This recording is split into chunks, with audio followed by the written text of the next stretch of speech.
चिट्ठा में आज सबसे पहले बात उस खबर की जिसमें अमेरिका और ब्रिटेन रूस के सामने घुटनों पर आ चुके हैं। पिछले 72 घंटे का जिक्र करें तो पिछले 72 घंटों में रूस ने जिस तरह यूक्रेन के 7,000 सैनिकों को मौत के घाट उतार डाला, उसके बाद से नेटो के तेवर ढीले पड़ गए हैं। अब तो ब्रिटेन की खुफिया एजेंसी MI6 और अमेरिका की CIA व्लादिमीर पुतिन से गुहार तक लगा रही है कि बस करो, अब बहुत हो गया, ये युद्ध रोक दो।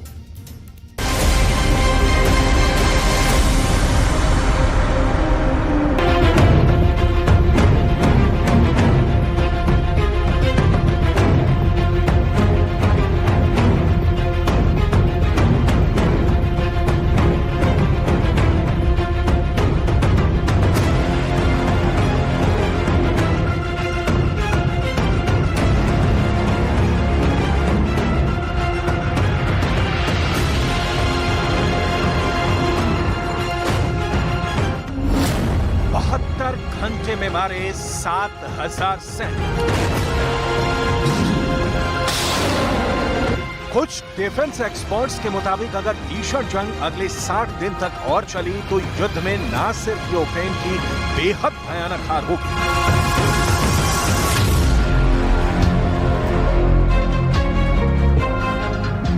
बल्कि दुनिया भर से अमेरिका और ब्रिटेन का दबदबा पूरी तरह से खत्म हो जाएगा।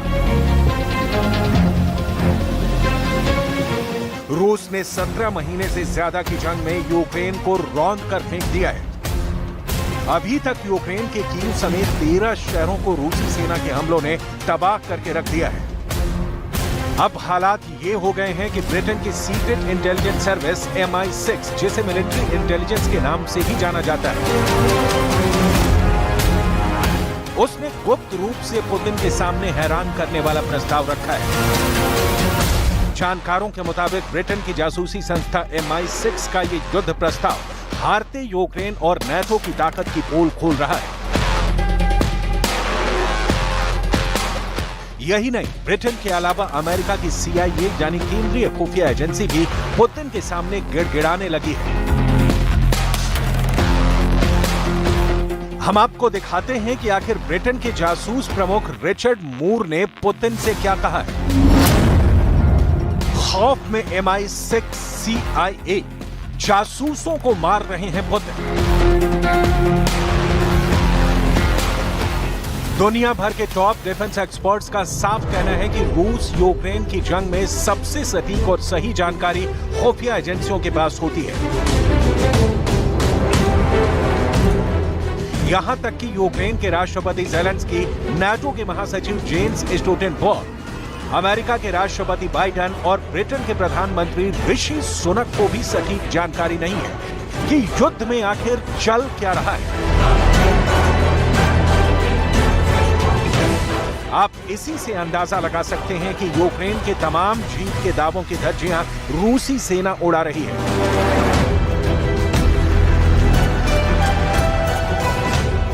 पश्चिमी मीडिया में यहां तक दावा किया गया है कि पिछले 72 घंटे में पुतिन के स्टॉर्म जेड हमलों में यूक्रेन के 7,000 सैनिक मारे गए हैं। यही वजह है कि यूक्रेनी सेना का नरसंहार देखकर ब्रिटेन और अमेरिका घुटनों पर आ गए। मर रहा है यूक्रेन, घुटनों पर अमेरिका, ब्रिटेन। रूस के कब्जे वाले क्राइमिया पुल पर जब से यूक्रेन ने हमला किया है, तब से पुतिन हर 24 घंटे में 300 हमले का आदेश दे दिया है। रूस के दावों के मुताबिक नाटो देशों से यूक्रेन को मिला गोला बारूद पिछले 48 घंटे में रूसी सेना ने तबाह करके रख दिया है। खार्किव के 350 वर्ग किलोमीटर इलाके पर रूस के सबसे नए और घातक 1 लाख सैनिकों ने हमले शुरू कर दिए हैं। हैरानी की बात तो यह है कि रूस के इस हमले में 900 टैंक और 555 तोपें शामिल हो चुकी हैं। शायद यही वजह है कि अब ब्रिटेन की MI6 के जासूस प्रमुख रिचर्ड मूर ने यूक्रेन संघर्ष के बीच पुतिन को ऑफर भेज दिया है। जरा देखिए ब्रिटेन के जासूस प्रमुख रिचर्ड मूर ने पुतिन से क्या कहा है। खौफ में MI6 CIA जासूस को मार रहे पुतिन। ब्रिटेन के MI6 के प्रमुख रिचर्ड मूर ने पुतिन के रूस से गुहार लगाई है।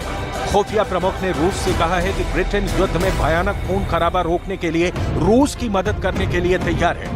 रिचर्ड मूर ने यहां तक कहा है कि ब्रिटेन युद्ध रोकने के लिए रूस से हाथ मिलाने को तैयार है। ब्रिटेन की तरह 2 महीने पहले अमेरिका की CIA ने भी पुतिन से हाथ मिलाने का ऑफर दिया था।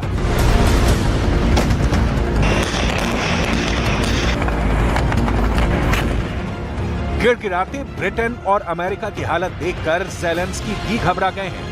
कल तक जो ज़ेलेंस्की जीत के दावे कर रहे थे, वो ज़ेलेंस्की अब दुनिया को बता रहे हैं कि रूस यूक्रेन का वजूद मिटाने पर उतारू हो गया है। ज़ेलेंस्की का साफ कहना है कि पुतिन की सेना चुन चुन कर यूक्रेन के अनाज और हथियार गोदामों को तबाह कर रही है। Цей удар терористів доводить, що їхня мішень не лише Україна і не лише життя наших людей. У портах, які були атаковані, сьогодні зберігалося близько 1 мільйона тонн продовольства. Саме той обсяг, який вже давно мав би бути доставлений в країни-споживачі в Африці, в Азії. 72 घंटे में मारे 7,000 सैनिक। अब सवाल उठता है कि आखिर अमेरिका और ब्रिटेन की खुफिया एजेंसियां पुतिन को पटाने पर क्यों लगी हैं? क्यों नाटो भी रूस से युद्ध रोकने की कोशिश कर रहा है? इस सवाल का जवाब है पिछले 72 घंटे में जिस तरह से पुतिन की सेना ने यूक्रेनी सेना को दक्षिण और पूर्वी यूक्रेन में बुरी तरह से रौंदा है, वो हैरान करने वाला है। पश्चिमी मीडिया तो यहां तक दावा करने लगी है कि यूक्रेनी जनरल राष्ट्रपति ज़ेलेंस्की को यही समझा नहीं पा रहे हैं कि पिछले 6 हफ्तों यानी 45 दिन से चल रहा यूक्रेन का काउंटर अटैक रूसी सेना के सामने फेल क्यों हो रहा है। जरा देखिए रूस के स्टॉर्म जेड हमलों का सामना करने के लिए यूक्रेनी सेना अपने हमले में क्या बदलाव कर रही है। पश्चिमी मीडिया के मुताबिक नाटो के घातक टैंक, तोप, रॉकेट और एयर डिफेंस सिस्टम, क्रूज मिसाइलें रूसी सेना के हमलों के सामने नाकाम साबित हो रही हैं। पुतिन के सैनिक बड़ी बेरहमी से यूक्रेन के सैनिक और रिहायशी इलाकों पर हमले कर रहे हैं। रूस से चल रहे युद्ध के बीच यूक्रेनी सैनिक अपना वॉर प्लान बदलने को मजबूर हो गए। वॉल स्ट्रीट जर्नल की रिपोर्ट में दावा किया गया है कि रूस की फर्स्ट डिफेंस लाइन को भी यूक्रेनी सेना तबाह नहीं कर पाई है। पश्चिमी देश भी यूक्रेन की सेना पर सवाल उठा रहे हैं कि यूक्रेन का काउंटर अटैक बेहद धीमा और फेल हो रहा है। हैरानी की बात तो यह है कि यूक्रेन के जिन सैनिकों को नाटो देशों ने ट्रेनिंग दी थी, वो यूक्रेनी सैनिक भी रूसी सेना के सामने टिक नहीं पा रहे हैं। अमेरिका, ब्रिटेन, जर्मनी समेत नाटो के सभी 31 देशों का मानना है कि सीधी जंग में अब यूक्रेन रूस को नहीं हरा पाएगा।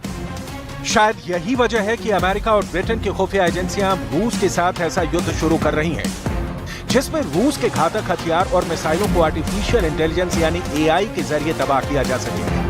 ब्रिटेन के MI6 के प्रमुख रिचर्ड मूर ये मानने को मजबूर हो गए हैं कि रूस को हराने के लिए ब्रिटेन अब जासूसी का सहारा ले रहा है और इस वक्त रूस की सेना और हथियारों के खिलाफ ब्रिटेन ने आर्टिफिशियल इंटेलिजेंस यानी AI के जरिए युद्ध शुरू कर दिया है।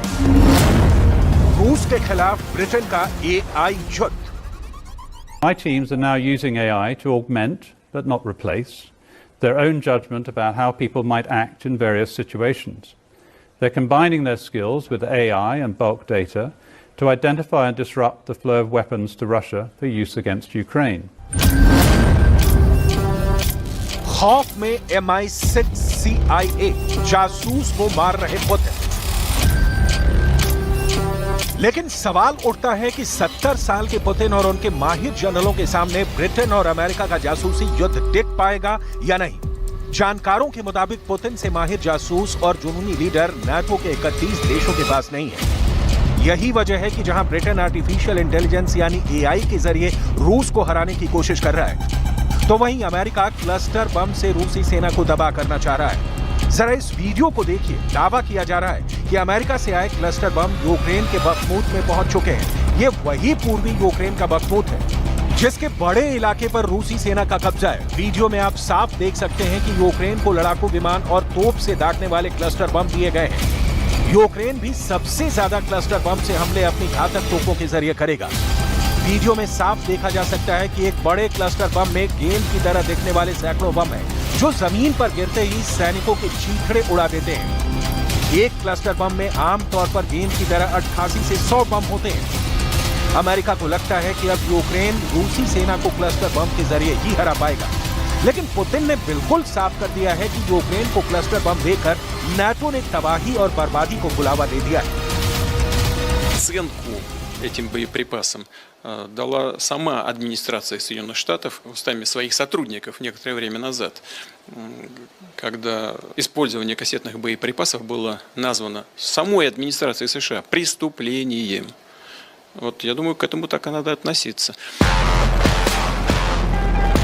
हैरानी इस बात की है कि यूक्रेन को अब तक नाटो 20 लाख करोड़ के हथियार दे चुका है, 400 से ज्यादा टैंक दे चुका है, हिमार्स और पैट्रियट मिसाइल सिस्टम यूक्रेन के पास मौजूद है। दुनिया में सबसे ज्यादा एंटी टैंक मिसाइलें यूक्रेन के पास पहुंच चुकी हैं। उसके बावजूद अब रूस के खिलाफ नाटो को युद्ध में क्यों कूदना पड़ रहा है? इसके पीछे की कई वजह डिफेंस एक्सपर्ट्स बता रहे हैं।